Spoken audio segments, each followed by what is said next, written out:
It's something that I've found a lot of people really relate to. Business is hard. I had this light bulb moment and thought, put yourself in places that your target market is going to be. It was so worth it. It changed the way I look at things. In 2 hours, I went in there and said, let's break down your why. Why do you want to do this? What pain points are you trying to solve? This is one of those lifelong lessons we learn, but I'm certainly doing it now. I would rather tailor something for a client based on their budget than say, this is my package.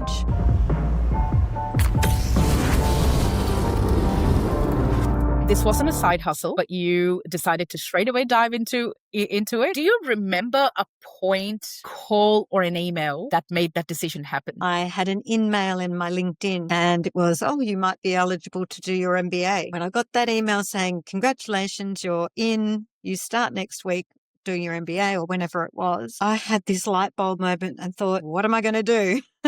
I need to earn some money. So I literally looked around at that moment and I thought, well, I've got a phone, I've got a laptop, I can do admin, I can do reception things, I can do whatever, I've got this. I rang a couple of my friends and said, do you have admin work that I could do? What would you think if I approached you and said, hey, I'd like to, start a little business for myself and support myself through uni? And they were so supportive. The first 3 clients were just friends that said, yeah, we need admin help or we need help setting up this system. I literally just started almost the same week as I enrolled. You started MBA with an end in mind, or you wanted to just learn something new? It's something that I've found a lot of people really relate to. I had been at Professional Advantage for 11 years, essentially. Yeah. And I'd done so many different roles within that business. I started to get stagnant. I wasn't learning anything new. I was just developing and honing those skill sets. And I thought, I think I just need to leave and take time off and just see what the universe brings in for me. And I was literally bored after a month. That was the process. I felt really stagnant. I'd already been thinking, I think I need to do a course or I think I need to do something to challenge my brain. Just had this craving to learn and to progress myself. It changed the way I look at things, the critical analysis of things and critical thinking that I developed doing the course, doing my MBA. It was so worth it. I'll look at things now and the old Joe pre-MBA would have just taken things at face value potentially. Now I'll say, okay, this is the statement that's been released from X company. What does that say about what they're thinking within their company? And I start to kind of break it apart and think, okay, so the leadership team is doing this, this, and this. This is the outcome of that. I feel like I'm in the same sort of spot. Would you say, would you recommend this to people? Like if they are quite stuck, like writers ever write a blog? It just changes your life and not in a bad way. You learn to think under pressure and but think differently and break things down. And then you can look at that and you can say, well, actually, that's not the actual problem. It's just like a scrape on the hand that gets infected. And you go, oh, well, I'm just going to put a Band-Aid over that. You actually need to get down into the infection to actually make change to make that go away. Well, it's the same kind of thing with business. Do you think you would have looked at your business with the same lens? No, I've had businesses before and I've never looked at those businesses the way I look at my business now. Do you mind telling us what your business is? So I have 3 verticals to my business, Australian-based virtual assistants and virtual receptionists. We also have virtual assistants. And so that covers anything administration from managing emails, doing socials, daily posting and creation. And then we've got the business consulting / systems implementation side of things. So we are partners with Zoho, Monday.com, Teamwork, Formatize Mirror, a number of things. Oh, Shopify, a number of different things. So we're authorized partners. And what that means is we're trained and we're certified. Your line of business is very much customer centric. Absolutely.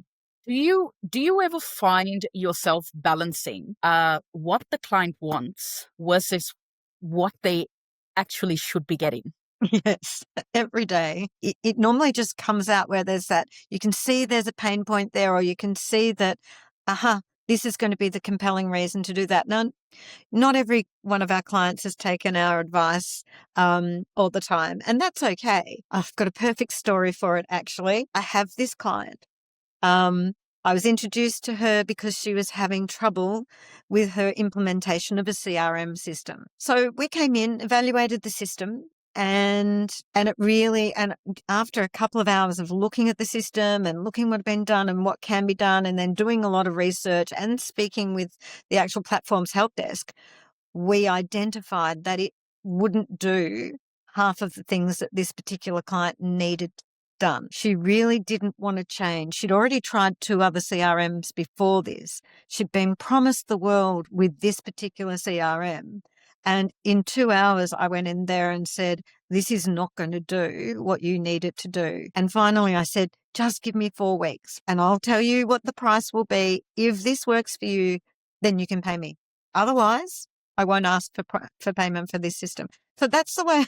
I mean, it's probably not the best practice, but But I how knew I was 100% confident that this system, Zoho, was going to be a really good fit for her, and it was. We've got the fresh eyes. We've got that overarching, view of their world, essentially. I think once you get focused on what you're doing in your own business, you often can't take that step back to look at it from a higher level and go, we need to stop doing that and do something completely different. how many people you would say are very clear-headed and know exactly what they want and have got it? It actually depends on if they've got a good accountant or business coach, or depends where the referral has come from. If it's just someone who thinks, oh, I'm overloaded with work, I just need help. Yeah. So that market, that target market, they don't know what they don't know. Like they just have no idea. They just know they're struggling. But if it's a medium business who wants to scale but knows their systems are holding them back, they've got a coach or their accountant or their lawyer or one of their trusted advisors says, hang on a second, you're not scaling because you've got a bottleneck here. We need to bring someone in to fix that bottleneck. Yeah. They know what they want. And they're both great to work with. The end result is happy clients having their lives changed. Diving straight into networking, Yes. one of the topics, I know you are absolutely passionate about this. Mm-hmm. Why is it important, number one? And number two, top practical tips from you that absolutely works wonders. Yeah, visibility, credibility, reliability. You network where your like-minded people are. You go where your target market is. You go where people will,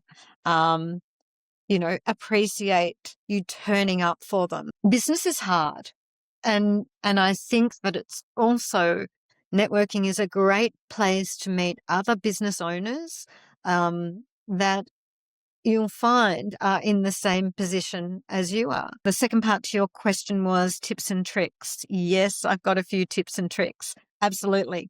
So part of what I do, and actually a lot of what I do, is networking, and I wasn't always this confident. Tip number 1, find someone who looks like the way you feel. Tip number 2, go to different networking groups.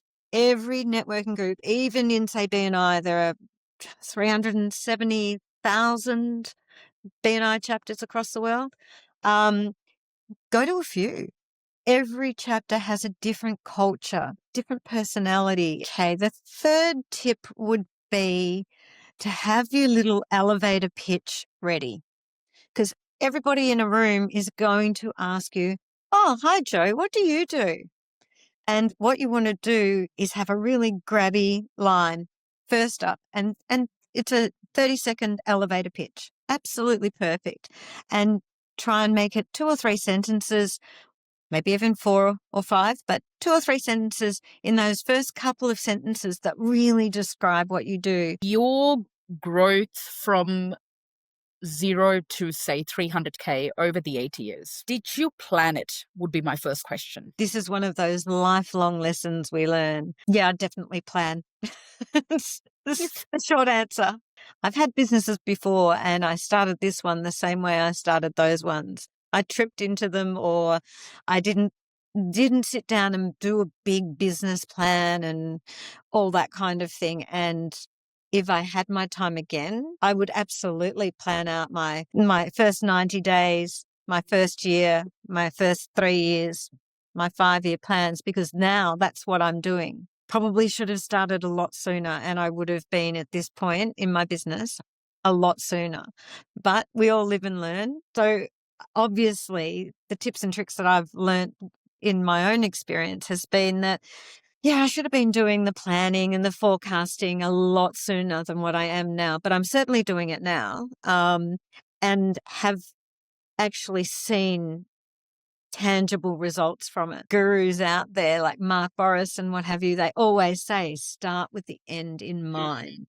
Um, but no, I certainly didn't. I started bootstrapped and I've just got to earn an income. What will I do? And then I kind of went, oh, I'll go and do some networking. And suddenly I had a handful of clients that I couldn't do all the work for and I had to employ. Had I planned that, I think that I could have had a little bit more control over what ended up becoming this kind of, oh crap, I'm trying to keep up with all the work coming in. Oh, I better get somebody else to work with me in the business. So I'm always trying to workload balance. And then if I do need to bring someone else into the business, which I did recently, I brought in a part-timer. But yes, it's all about the workload balance now and finding the right clients as well. If, say, I am you 80 years ago, what would you see me doing and go, Sam, just have a plan. This is what you need to achieve in the next 3 months. This is what you need to achieve in the 6 months. Let's break down your why. Why do you want to do this? What pain points are you trying to solve? Identify in that first instance before planning your business, what exactly you want to do. It doesn't have to be a particular niche or anything like that. You can be a little bit general, but have your goal, your target market in mind and know what the pain points you're going to be solving are. Do your analysis, do your SWOT analysis, do your business plan and just take it step by step and make sure that you know exactly what you're going to do, how you're going to market your business, how are you going to find your target market. As I said earlier, put yourself in places that your target market is going to be. Have an idea, have a rough plan, put something on paper, get it out of your head, put it on paper, put it aside, sleep on it, wake up, see what it looks like in the morning, and then add to it. And maybe just have high level headings with a few dot points underneath and take that and talk to somebody who is in a similar industry or is a business coach or an accountant. For somebody starting out in, say, accounting or bookkeeping, even hypothetically saying, okay, Sam's going to go out and start her accounting firm. The first thing that I would do after setting myself up, I would have a look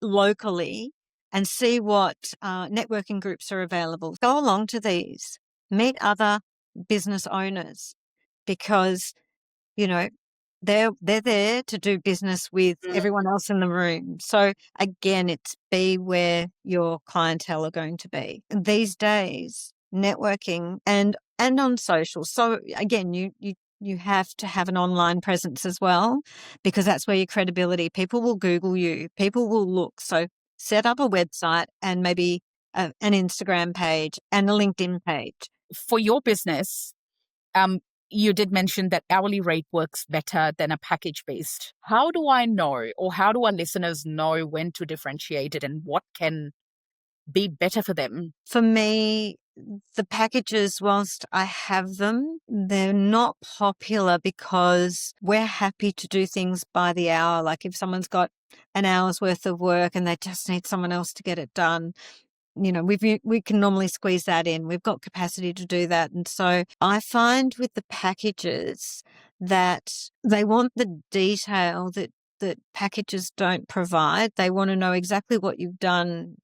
How do you come to be what have you done in that 10 hours that package is for? It gets to the point though where some businesses say, I've got $300 a week. What can you do for me for $300 a week? And I'll say, okay, this is what we're going to do. I would rather tailor something for a client based on their budget than say, this is my package. Even me, I hate going for packages because I like personally to know um, what they've done How for their hours, I guess. Yeah, interesting, interesting. Unless I really trust them and I know they over deliver, like we tend to over deliver anyway. Again, that's another reason why, because I totally over deliver. I can do packages, but they are personalized, they're tailored. Well, that's So what, yeah, tailored, yeah, yeah. yeah. Yep. And for the CRM implementations, yes, I can do packages because I know that, like a basic out of the box for three staff members, it's going to be 11 to 15 hours. So I can kind of go, okay, let's do a 12 or 13 hour one and I'll make it happen within that time. Jo, I'm out of questions. Usually, I could get so much of your insights. One Mm. podcast is not enough to cover. So I actually written, I had made notes and I'm like, okay, this is what I'm going to ask her today. It's Mhm. just easy, I reckon. Never easy. No, thank you again. And I will, or we will post your details as well on YouTube if anyone is keen to Thank learn you. about business and maybe connect with you for some mentoring. Great. Thank you Um, so much. no, pleasure.